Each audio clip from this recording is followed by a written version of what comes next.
गुरुदेव महेश्वरा गुरु साक्षात परब्रह्म तस्मै श्री गुरुवे नमः। आजच्या या मंगलमय प्रसंगी जमलेले प्रथमतः परिसरातील स्टेजवर मान्यवर तरुण मंडळी, तरुण मंडळी, महिला मंडळ, तरुण परिसरातील गायक वादक गुरुजन, सगळी धार्मिक वारकरी संप्रदायातील राजकारणी क्षेत्रातील मंडळी, प्रथमतः तुमचं पहिलं कौतुक करावे ते तुम्ही एवढे कोरोनाच्या काळात सुद्धा आपला अमूल्य वेळ खर्च करून या कार्यक्रमासाठी उपस्थित राहिलात, म्हणून पहिलं धन्यवाद तुम्हाला द्यावं। दुसरं धन्यवाद द्यावं की ज्यांनी ह्या कंपनीचा पाया भरण्यासाठी जागा ज्यांनी उत्पन्न दिली त्यांचा पहिला सत्कार व्हावा। पहिला सत्कार जागा देणाऱ्यांचा करून घ्या। तर खोदायचं म्हणलं तर जागा पाहिजे।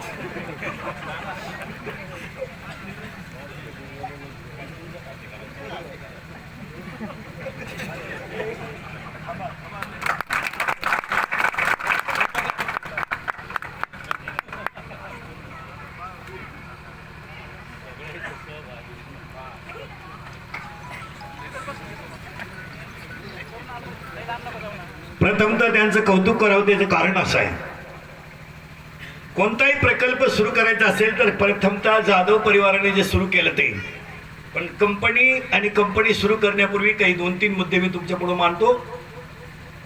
80% जनता महाराष्ट्रातली ही शेतीवर अवलंबून आहे। शेती ही निसर्गाधीन आहे। शेती ही निसर्गाधीन आहे। निसर्गावर अवलंबून राहणाऱ्या शेतीला, मी स्वतः शेतकरी आहे चांगला, शेती भाषण करणाऱ्यांना कळत नाही। शेती हा त्यांचा पिंड नाही। शेतकऱ्याला काय करावं लागतं तर सगळ्यात महत्वाची गोष्ट, आपल्या बऱ्याच लोकांच्या तक्रारी की शेतीतलं उत्पादन कमी का झालं, मजुरी वाढत गेली, खतांच्या किमती वाढत गेल्या आणि त्या तुलनेत उत्पादन कमी झालं। खताच्या किमती वाढत गेला, मजूर वर्ग वाढत गेला आणि उत्पादन कमी झालं। याचं कारण काय? What is that reason behind it? Educated मंडळी जरा ऐका।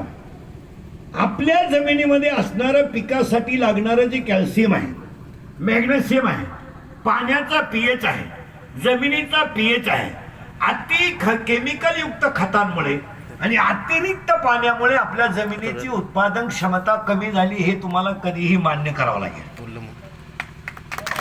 आपण सगळेजण कांदे लावले, पाणी भरायला गेला तर हा पठ्ठ्या पहिली सरी फुटेपर्यंत दुसऱ्या बारा देत नाही। म्हणजे आपण त्या पिकाला लागणारं पाणी त्या पिकाच्या कॅपॅसिटीपेक्षा जास्त देते। उदाहरणार्थ गायला वासरू झाल्याबरोबर 40 सण जर पाजली तर संध्याकाळी वासरू पाजायचंच नाही, राहणारच नाही, तर पाजीला काय? त्याचे दूध पिण्याची कॅपॅसिटी किती आहे ती आपण पाहत नाही। तसं आपण कांदे लावल्यानंतर त्या पिकाला लागणाऱ्या पाण्याची, त्या पिकाची कॅपॅसिटी किती आहे, आपण वाफा भरून दिला, 12 दिलं, याचा अर्थ त्या पिकाला पाणी तितकं लागत नाही। खत टाकताना असं झालं। आणि आपल्या ज्या जमिनी आहेत महाराज, या जमिनीमध्ये मुळात पाण्याचा पीएच आहे, एज्युकेटेड लोक आहे का, पाण्याचा पीएच आहे 7.5, पिकाला योग्य। आपलं सगळ्या विहिरींचं पाणी 9.5, 10.5, म्हणजे आपल्या पाण्याचाच पीएच जास्त आहे। एक दुसरी गोष्ट, आपल्याकडे जी जमीन आहे त्या जमिनीमध्ये मॅग्नेशियम नाही, कॅल्शियम नाही, फॉस्फरस नाही। आपण 260 रुपयाचे युरिया NPK घेणार, सटकन फुकून देणार, पाणी सोडणार, सलाईन देणार, घरी येणार। आपल्या जमिनीला खत जे दिलं जातं त्याच्यामध्ये तुम्हाला कॅल्शियम, मॅग्नेशियम मिळत नाही। याचं कारण काय तर आपल्या जमिनीला शेणखत आणि सेंद्रिय खतच नाही, म्हणून ह्या कंपनीचं पहिलं कौतुक करावं की जे पोषक खत आम्हाला मिळेल पाहिजे। हे सगळ्यात महत्वाची गोष्ट आहे। 1260 रुपयाची DAP घ्या काय आणि 270चा युरिया घ्या काय आणि काही घ्या, ते किती जरी घेतलं तुम्ही तर ती कॅपॅसिटी नाहीये त्या जमिनीची। आपल्या जमिनीची कॅपॅसिटी नाही। एकतर कंपनीवाल्या लोकांना सांगून ठेवतो, शेतकरी वर्गाचं आमच्या असं झालंय, सगळे कुटुंब विभक्त होत चालले,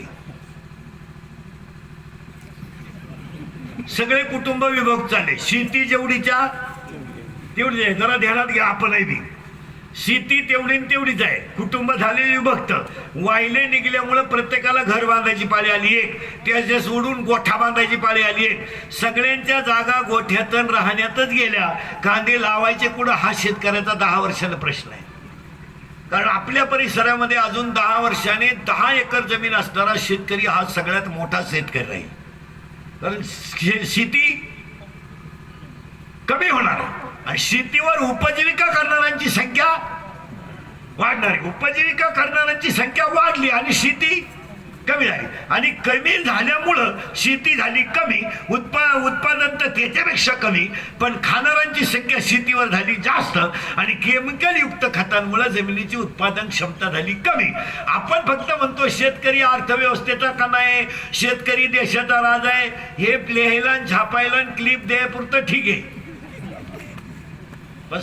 एक म्हणायपुरतं ठीक आहे. शेतकरी अर्थव्यवस्थेचा कणा आहे, शेतकऱ्यावरच सगळं अवलंबून आहे हे फक्त म्हणायचं आहे. पण शेतीमध्ये यांनी जो प्रकल्प काढला यामध्ये पहिला प्रॉफिट आपल्याला हवणार आहे की तो सेंद्रिय खत मिळेल, त्यामध्ये जमिनीचा पीएच वाढेल, उत्पादन क्षमता वाढेल. आणि दुसरी गोष्ट कंपनीवाल्याला एक सांगतो, आज जसं तुम्ही सगळे तालुक्यातले लोक एकत्र करून प्रकल्प उभा केला, शेवटपर्यंत भूमिपुत्रांचाच आधार घ्या. शेवटपर्यंत ह्या मातीतल्या माणसाची नाळ जोडून ठेवा आणि कधी प्रकल्प सरताना राजकारण विरहित प्रकल्प असावा. राजकारण आलं का त्या देवळाचं भिताड पडलं हा नियम आहे, हा विनोद नाही. हा विनोद कारण शेतकरी हा सर्वसामान्य माणूस आहे. मला तुम्ही त्याला जसं झुकवाल तसा तो आता माझ्या पुढे रंगला, एखादा आमदार खासदार आला चला त्याच्या मागे इंद्रिकर गेला उडत. शेतकऱ्याचं काय, शेतकऱ्याचा तुम्ही लोटा जसा लोटाल तसं तर चालतो. उद्या थोडी ही तुमची सीएनजी चालू झाली का उद्याला एखादा म्हणणार सीएनजीच्या उत्पन्नापेक्षा वाईनचं उत्पादन जास्त आहे. आमचा शेतकरी लगेच म्हणा हा ही तर खरी कुटुंब व्यवस्था सुधारण्याची संधी आहे. स्वतः पाय शेतकरी डळमळते याचं कारण आहे तो व्यापलेला आहे. शेतकरी हा व्यापलेला आहे महाराज. तो तुम्हाला शेतकरी फक्त गालावर हसताना दिसतो महाराज, नाही तर त्याचं पूर्ण मानसिक संतुलन डॅमेज आहे पूर्ण. म्हणून तुम्ही पहिली गोष्ट एक करा, मला थोडा राग येईल मी स्पष्ट बोलणारा माणूस आहे, परिसरातला कधी कुणाला डावलू नका. एक परिसरातल्या माणसाला डावलायचं नाही आणि तुमचं पॉलिटिक्स परिसरात घुसलं नाही पाहिजे. तर हा प्रकार आता माझ्या हस्ते भूमिपूजन झाले म्हणले होते, तुमची दुसरी कंपनी वर्षात होणार. आपलं असं आपण जर दुकानचं उद्घाटन केलं तर वर्षात दुसरं दुकान होते, जर वास्तुशांतीचं उद्घाटन केलं तर वर्षात दुसरा बंगला होतोय, आणि जर लग्नाला हजर राहिलो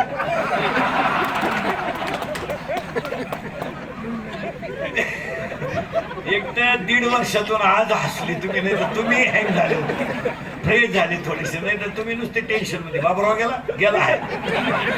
अरे सगळ्यात मोठं भाग्यमान आज आपलं का आपण दुसऱ्या लाटेतून वाचलोय हे भाग्य आहे. सगळ्यात मोठं भाग्य का आपण थोडेफार पुण्यवान आहोत महाराज. आपण राहिलेली मंडळी थोडेफार पुण्यवान आहोत. कधीतरी आपण गायला पाणी पाजलंय, कधीतरी आपण पाहुण्याला चहा दिलाय, कधीतरी आपण एखाद्या अतिथीची सेवा केली, कधीतरी आपण मोठ्या माणसाच्या पायाला वाकलोय आणि ह्या पुण्याचा हिशोब आपल्याला आता काम आलाय. काय मध्ये तो वाया जाणार नाही, ते पुण्याला थोडासा उशीर आहे पण वाया जाणार. शेतीला तुम्ही सांगितलं पहिलं गोष्ट करा, परिसरातला डावळू नका, राजकारण विरहित कंपनी करा. आणि तिसरी गोष्ट त्यांनी एक फार सुंदर मुद्दा सांगितला, प्रदूषण हे त्यातली हवा आतल्या म्हणजे धुराचं प्रदूषण होणार नाही, होणार तर नाहीच, पण कंपनी इतकी जोरात चालणार आहे हे सगळ्यांचे आशीर्वाद तुमच्या पाठीशी राहणार. आणि या आशीर्वाद राहताना शेतकऱ्याला अजून 2-3 पथ्य पाळले पाहिजे. सेंद्रिय खताचा वापर केला पाहिजे. मी तर शेतकऱ्याला असं सांगेन, तुम्हाला जमिनी भरपूर आहे, तुम्ही उगत राहता द्या, आता वायला निघल्यावर कमी होतील तो भागव्याला, पण आपण सगळं सतत टंचाई कोणाशी देतो, पाण्याशी देतो ना. आपली 1 एकर जमीन थोडी कमी झाली तरी चालेल, पहिलं शेततळ करणे, त्यात नळी टाकणे आणि ठिबकनं सेंद्रिय शेती करणे, तुम्ही उत्पन्नात यशस्वी व्हाल. काय मत आहे? कमी पाणी चांगलं उत्पन्न, पाणी कमी आणि कमी वेळेत चांगलं उत्पन्न घेतलं पाहिजे. या माणसांच्या डोक्यामध्ये कल्पना इतक्या सुंदर आल्या, परिसराचा विकास घडेल, सेंद्रिय खते हे बऱ्या सेंद्रिय शेती होईल. आणि दुसरी गोष्ट, सेंद्रिय शेती होऊनच्या होऊन या भागातला तरुण कामाला लागेल. शेतकऱ्याची व्यथा, एक मुलगा जर कामाला लागला तर त्याची 20 माणसं सुखी होतात. 20 माणसं. कारण आता ती काळाची सगळ्यांना इन्कम आहे महाराज. काय कोणी बोंबलत नाही, काय कोणाला रोग नाही झाला. असं नुसतं म्हणतात लय आर्थिक मंदी आली ना, आर्थिक मंदी आली ना, आर्थिक मंदी आली. काय मंदी आली आर्थिक? 200 ml ची दारूची बाटली 92 झाली. काय मंदी आली?